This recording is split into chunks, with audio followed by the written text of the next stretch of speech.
হযরত আইয়ুব আনসারী, হে আল্লাহর ওলির মুহিব্বিনেরা ভালো করে শুনে যান। হযরত আইয়ুব আনসারী রাদিয়াল্লাহু আনহু, তার বাড়ি ছিল দ্বিতল বিশিষ্ট, দোতলা। আইয়ুব আনসারী রাদিয়াল্লাহু আনহু আল্লাহ রসুলকে দোতলায় জায়গা করে দিলেন। দোতলা জায়গা করার পরে নবীজি দোতলায় গেলেন। দোতলায় আল্লাহর নবী থাকেন, আল্লাহর নবী দোতলায়, আর আইয়ুব আনসারী এবং তার স্ত্রী নিচতলায়। কিন্তু সাহাবী আসার কারণে দোতলায় কষ্ট হচ্ছিল, দোতলায় কষ্ট হচ্ছিল। ঠিক এমন সময় হযরত আইয়ুব আনসারী রাদিয়াল্লাহু আনহুকে নবীজি বললেন, মেজবানে রাসূল আইয়ুব আনসারী, আপনাকে একটা কথা বলি, আপনারা উপরে চলে যান, আমি নবী নিচে থাকি। সাহাবীরা আসা যাওয়া করে, উপরে গেলে কষ্ট হয়, আমি নিচে থাকলে সহজ হয়ে যাবে। হযরত আইয়ুব আনসারীকে আল্লাহর নবী উপরে দিয়ে দিলেন। তিনি উপরে গেলেন, কিন্তু সারা রাত ঘুমান নাই। এটা সাহাবীর আদব দেখছেন, একটু আদব দেখি। উপরে নিয়ে গেলেন কিন্তু ঘুমান না। স্বামী আর স্ত্রী দুইজন ঘরের এক কোনায় বসিয়া কান্দে। একটাই বাক্য, নবী নিচে, আমরা উপরে কি করে হবে? আল্লাহু আকবার। নবী নিচে, আমি উপরে। নবী থাকবে নিচতলায় আর আমি আইয়ুব আনসারী উপর তলায় থাকবে, এটা কি করে হয়? নবীজি নিচতলায় থাকবে আর আইয়ুব আনসারী উপর তলায় থাকবে, এটা কি করে হয়? না না না। হযরত আইয়ুব আনসারী কাঁদতে লাগলেন, বিবিরে কালকে থেকে আর না, উপরে থাকা যাবে না, আমার রসুল নিচে থাকবে আর আমরা উপরে থাকবো, এটা হয় না, এটা আদবের খেলাফ, বেয়াদবি। নবী নিচে আর আমরা উপরে, এটা হবে না। হযরত আইয়ুব আনসারী সকালবেলা এসে বলেন, ইয়া রাসূলুল্লাহ ক্ষমা করে দিবেন, রহমতের নবী নিচ তলায় থাকবে আর আমরা উপর তলায় থাকবো, এটা হবে না। নবী গো, আপনি উপরে থাকবেন, আমরা নিচে থাকব। এটা দরবারে মুস্তাফার আদব। এইভাবে সাহাবীরা আদব দেখিয়েছি। শুধু কি তাই, নবীজি থুতু মুবারক ফেললে সাহাবীরা ওই থুতু মুবারক মাটির মধ্যে পড়লে নিয়ে এই থুতুগুলি মুখের মধ্যে লাগাইতো। আল্লাহর নবী ওযু করার পরে যে অতিরিক্ত পানি থাকতো, এই অতিরিক্ত পানিগুলি সাহাবীরা নিয়ে হাতের মধ্যে লাগাইয়া মুখের মধ্যে লাগাইতো। আল্লাহর হাবিবের ওযুর অতিরিক্ত পানিগুলি মুখের মধ্যে লাগাইতো। যিনি পানি ভাগে পাইতেন না, ওই আরেকজন সাহাবীর হাতের মধ্যে পানি থাকতো, ওই হাতের মধ্যে হাত দিয়া ওই পানির আর্দ্রতা নিয়ে তারপরে মুখের মধ্যে লাগাইতো। দাঁড়া চিৎকার মেরে বলেন না ইয়া রাসূলুল্লাহ। এটা দরবারে মুস্তাফার আদব, মুহাব্বত। তা সাহাবীরা এইভাবে মুহাব্বত করছে। আল্লাহু আকবার। সাহাবীরা এইভাবে দরবারে মুস্তাফার আদব করছে। হাজিরিন, বলে বলে সারা রাত্র যদি বলি বলা শেষ হবে না। এত বড় বিরাট বড় অধ্যায়, বলা শেষ হবে না, বলা শেষ হবে না। মুসলমান খুবই মনোযোগ দিয়ে, এটা ইম্পর্টেন্ট একটা বক্তব্য। আল্লাহ মানব জাতি বানাইলেন, কেন বানাইলেন, কি জন্য বানাইলেন? বানানোর পিছনে রহস্য হলো আল্লাহর এই মানব জাতির সঙ্গে আল্লাহর প্রেম হয়। বলে কি করে প্রেম হয়? সামনে রমজান আসতেছে, রমজানের ইফতারির সময় যখন হাজিম রোজাদাররা ইফতার সামনে নিয়া, পানি সামনে নিয়া, ইফতার সামনে নিয়ে বসে থাকে, হাতের মধ্যে লাড়াচাড়া করে কিন্তু খায় না।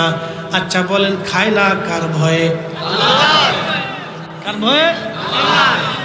আল্লাহর ভয়ে। আল্লাহ কাম দিছে, ক্রোধ দিছে, লোভ দিছে, মোহ দিছে, হিংসা, কামনা, বাসনা, রিয়া, ক্ষুধা, অভাব, অনটন, আশা, আকাঙ্ক্ষা, নেগেটিভ পজিটিভ, নেগেটিভ পজিটিভ, ভালো মন্দ সব কিছু মানুষের মধ্যে দিয়ে আল্লাহ ছেড়ে দিছে পরীক্ষা করার জন্য।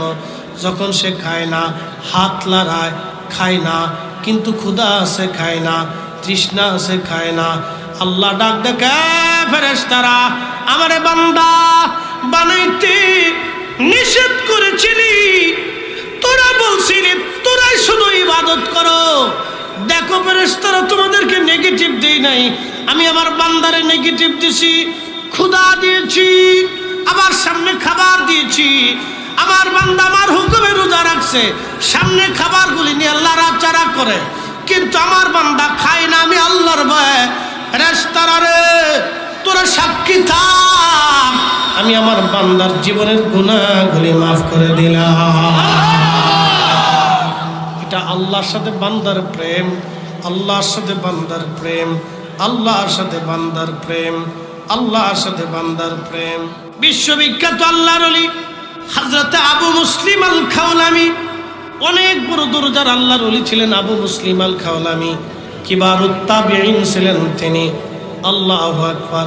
কিন্তু অত্যন্ত দরিদ্র এবং পীড়িত ছিলেন আবু মুসলিম আল খাওলামি রহমাতুল্লাহি আলাইহি। ওনার স্ত্রী একদিন ডাক দেখায়, স্বামী আমার, আপনি আমার সন্তানদের জন্য বাজার থেকে কোনো সদাইপাতি করে নিয়ে আসেন। দেখেন আল্লাহর সাথে কিভাবে তারা প্রেম করছে, কিছু সদাইপাতি নিয়ে আসেন। আবু মুসলিম আল খাওলামি রহমাতুল্লাহ বলেন, বিবিরে সদাই যে করব, বাজার যে করব, পয়সা করি নাই। স্ত্রী ডাক দেখো, স্বামী আমার, আমি সারাদিন সুতা কাটছিলাম, 3টা পয়সা আমি রুজি করছি, এই 3 দিনার আপনি নিয়ে যান, বাজারে যা বাজার করে নিয়ে আসেন। স্ত্রীর রুজি করা টাকাগুলি বাজার পকেটে করে নিয়ে বাজারের ব্যাগটা হাতে করে আবু মুসলিম রওনা হয়ে গেছে। বাজারে যাবার পর এক ভিক্ষুক এসে কয়, আল্লাহর বান্দা, আমি মুসাফির, ক্ষুধার্ত, দয়া করে আমার কিছু ভিক্ষা দিয়ে দেন, কিছু দেন। তা আবু মুসলিম আল খাওলামি চিন্তা করে, যদি আমি দিয়ে দিই তাহলে বাজার হবে না, আর ভিক্ষুকরে নাও করা যাবে না, কারণ ওনারা দুনিয়া বিরাগী জাহেদ ছিলেন, আল্লাহর সাথে এমন প্রেম করছে যে না করার সুযোগ নেই।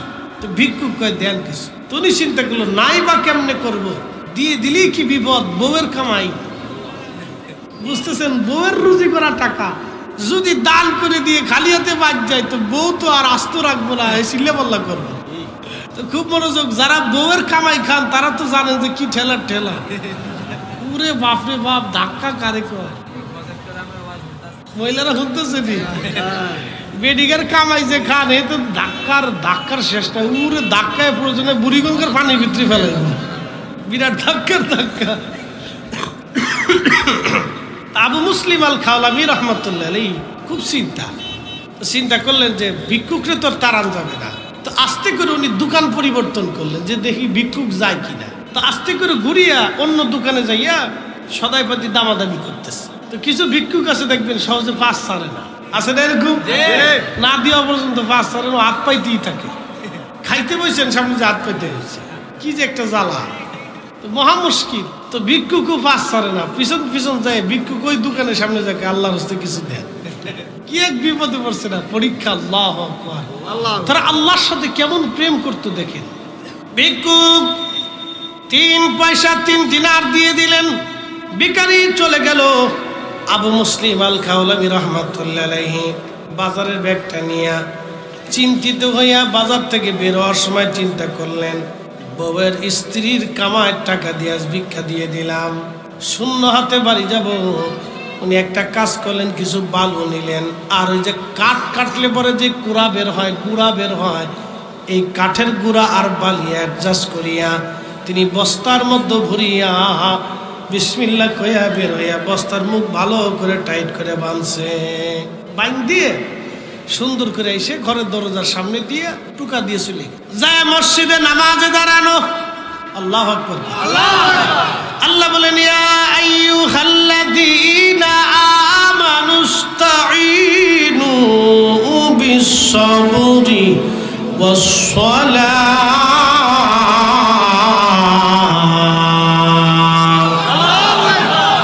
হে ঈমানদার, আমি আল্লাহর সাহায্য নাও 2 পদ্ধতিতে। 1 নম্বর পদ্ধতি হলো সবর, 2 নম্বর পদ্ধতি হলো সালাত, নামাজ। সালাত, নামাজ।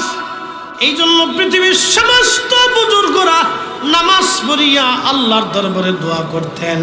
আর আজকে ওরা কারা নামাজের পরে মোনাজাত করার বেদাত বলে ঘোষণা দিছে, এই সব হলো শয়তানের দালা।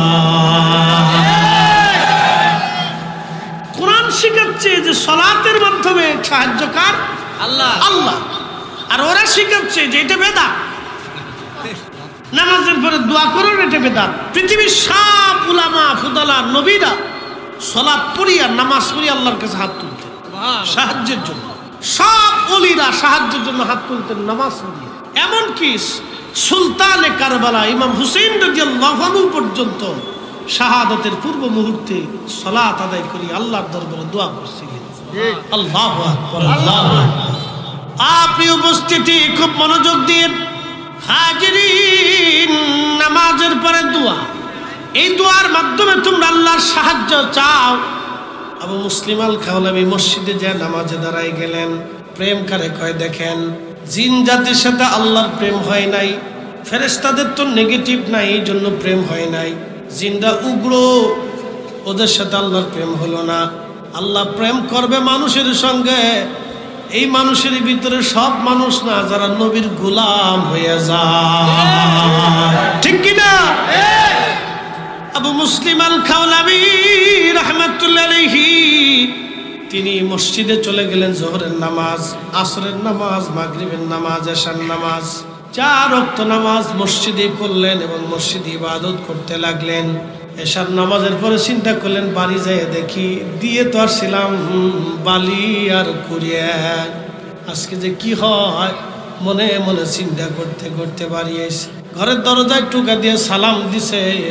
সালামটা দিতে দেরি হয়েছে, স্ত্রী দরজা খুলে কয়, স্বামী রে কোথায় ছিলেন সারাদিন? আমার ঘরের সামনে আটার বস্তা দিয়া চলে গেছেন, আমি রুটি বানাইয়া আপনার জন্য বইসা রইছি। অমূল্য যতুল্য এই প্রেম কয়জনে বুঝে, অমূল্য যতুল্য এই প্রেম কয়জনে বুঝে। ওরে ধনী মানি পাই না যারে, ওরে ধনী মানি পাই না যারে, পায়া সে কানে। অমূল্য যতুল্য এই প্রেম কয়জনে জানে। আবু মুসলিম ডাক দেখে, বিবি আটা পাইলা কই? আপনি না বস্তা ভরে দিয়ে গেলেন। উনি বস্তার ভিতরে বর্ষে হলো বালি আর কাঠের গুঁড়া, আল্লাহ বানাইছে আটা। প্রেম কারে কয়? প্রেম প্রেম যে আল্লাহর হয়, আল্লাহ তার হয়, যে আল্লাহর হয় আল্লাহ তার হয়। মালিক ইবনে দিনার রাহমাতুল্লাহ আলাইহি নদীর মধ্যে যায়, মাঝি ডাক দেখেন, ও আল্লাহর বান্দা ভাড়া দাও। মালিক ইবনে দিনার রে আল্লাহর বান্দা, মাঝি ডাক দেখায়, ভাড়া দাও, নৌকার ভাড়া দাও। মালিক ইবনে দিনার কয়, আমার কাছে ভাড়া টাড়া নাই, আমি গরিব মানুষ, দিনহীন মুসাফির, পয়সা করি নাই। মাঝি ডাক দেখে, আল্লাহর বান্দা বুড়া, যদি টাকা না দাও ঘাড় ধাক্কা দিয়ে তোমারে ফেলে দিব, ঘাড় ধাক্কা দিয়ে তোমারে ফেলে দিব, টাকা যদি না দাও ঘাড় ধাক্কা দিয়ে ফেলে দিব। মালিক ইবনে দিনার ডাক দেখে, আল্লাহর বান্দারে তোমার নৌকার ভাড়া দিব, পয়সা আমার কাছে নাই। মাঝি তখনও বুঝে না সে কার কাছে ভাড়া চায়। আল্লাহর ওলি মালিক ইবনে দিনার রাহমাতুল্লাহ আলাইহি তিনি নৌকার ভিতর থেকে পানির মধ্যে হাত বাড়াই দিলেন। আল্লাহ ডাক দেখে, মাছ তাড়াতাড়ি যা, প্রত্যেকে একটা করে মুখের মধ্যে স্বর্ণের দিনার নিয়ে যাবি। আমার মালিক হাত বাড়াই দিছে রে, আজকে আমার মালিক অপমান হবে না, মাছ রে স্বর্ণ মুদ্রা করে নিয়ে যা। প্রত্যেকটা মাছ মুখে করে একটা করে স্বর্ণ মুদ্রা নিয়া মালিক ইবনে দিনারের নৌকার চারপাশে মাছেরা ঘুরে আর স্বর্ণগুলি চিকচিক চিকচিক করে। ডাক ডাকা মাঝি, যতগুলি টাকার দরকারে নিয়ে যা, যত টাকা লাগবে নিয়ে যা। মাঝি ডাক ডাকা, হুজুর চিনতে পারি নাই, মাফ করে দেন, আমি বুঝতে পারি নাই হুজুর, আমার একটা টাকাও লাগবে না, বিনা পয়সায় নদী পার করে দেব।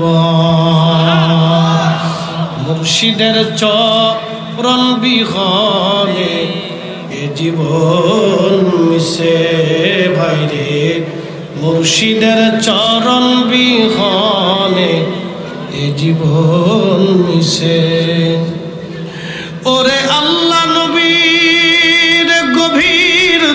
কত ওরে আল্লাহ নবীর গভীর তত্ত্ব কামেলের কাছে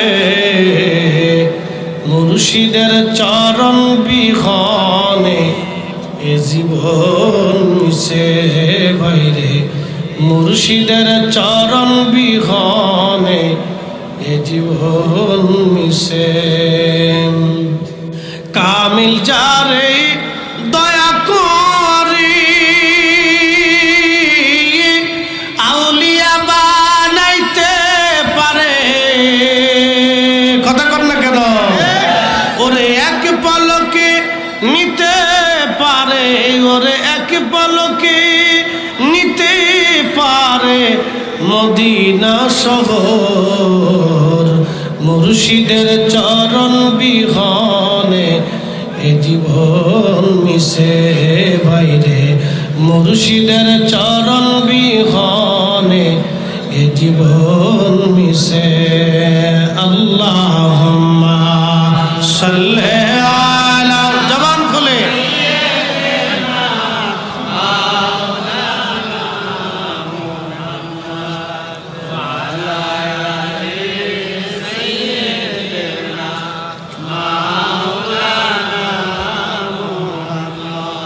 কষ্ট হয় একসাথে বলি তো আল্লাহু আকবার আল্লাহু আকবার শোনেন একটা কথা মনে রাখতে হবে নিজের দিলকে নিজের পীর মুর্শিদের দিকে রুজু রাখা লাগে মহাব্বতের দিল এটা না রাখলে আপনি তরিকত শিখবেন না তাসাউফ আপনি শিখবেন না নিজের দিলটাকে আপন পীর মুর্শিদের প্রতি রুজু রাখতে হয় তাহলে আপনি তাসাউফের স্বাদ আপনি পাবেন নতুবা এই লজ্জত আপনার অন্তরে হাসিল হবে না একটা কথা মনে রাখবেন স্বামী এবং স্ত্রী দুইজনের দিল যদি দুইজনের প্রতি রুজু না থাকে তাহলে ওখানে সংসার শান্তি হয় না আমরা দরবারে মোস্তফার কুকুর রসুল করিমের দরবারের গোলাম উম্মতের কাজ হচ্ছে নিজের দিলকে আল্লাহ রসুলের দিকে রুজু রাখা কথা ঠিক কিনা নিজের দিলকে আল্লাহ রসুল করিমের কুদরত রওজা মুবারকের দিকে কদম মুবারকের দিকে রুজু রাখা এটা হচ্ছে আমাদের কাজ উপস্থিতি একটা কথা মনে রাখতে হবে এই যে আপনারা আজকে আসছেন এবং বসছেন কেউ হুজুর কেবলার বায়াত আছেন মুরিদ আছেন মুহিব্বিন আছেন আশিক আছেন আপনারা আসছেন সবাই কিন্তু সব বুঝে না অন্যান্য দরবারের মুহিব্বিনরাও আছেন তারাও আসছেন কেন আসছেন আমরা কেন আসছি একটা দিকে যে পীর আমরার যার যার সুন্নিয়ত আমরার সবার কথা ঠিক কিনা এখান থেকে অবশ্যই কিছু না কিছু ফয়জুদ পাওয়া যাবে রসুল করিমের প্রেমের ঘ্রাণ এখান থেকে আসবে আমাদের মত এক দিল এক তরিকা ভিন্ন হতে পারে কিন্তু মত এক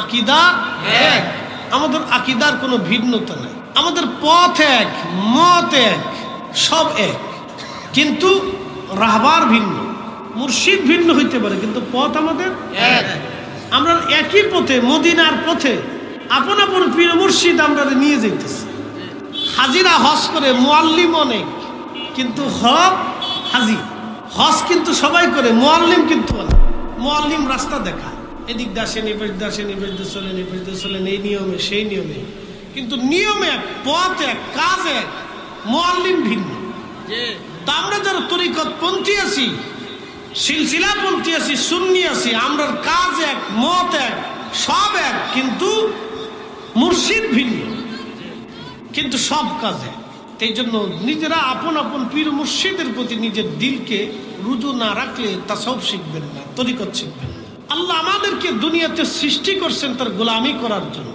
তার সন্তুষ্টি করার জন্য সন্তুষ্টির জন্য আল্লাহ আমাদেরকে দুনিয়াতে পাঠাইছেন সামান্য অল্প সময় আমরা পৃথিবীতে আসছি অল্প সময়ের জন্য আল্লাহকে খুশি করিয়ে তার রসুলের গোলামি করে কবরে যাইতেই হবে ভিন্ন কোনো রাস্তা আমাদের আর নাই আমাদের আর কোনো পথ নাই যেহেতু আল্লাহ দুনিয়াতে পাঠাইছেন সে তো আমাদের জন্য এক বুলন্দ নসিব যে আমরা আল্লাহর ওলিদের পথে মতে আসতে পারছি এটা আমাদের অনেক বড় বুলন্দ নসিব কপাল আমাদের নসিব গুণে আল্লাহর ওলি পাওয়া যায় নসিব ছাড়া ওলির মুহিব্বিন হওয়ার সুযোগ যেন নসিব হতো তা আল্লাহ আমাদেরকে যেন আল্লাহ এবং তার রসুলের প্রেমের দিকে মহাব্বতের দিকে দিলকে রুজু করে দেন সকলে বলেন আমিন একটু মহাব্বতে জিকির করে ইসমে জাত আল্লাহ আল্লাহ আল্লাহ আল্লাহ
তোমরা যদি যাও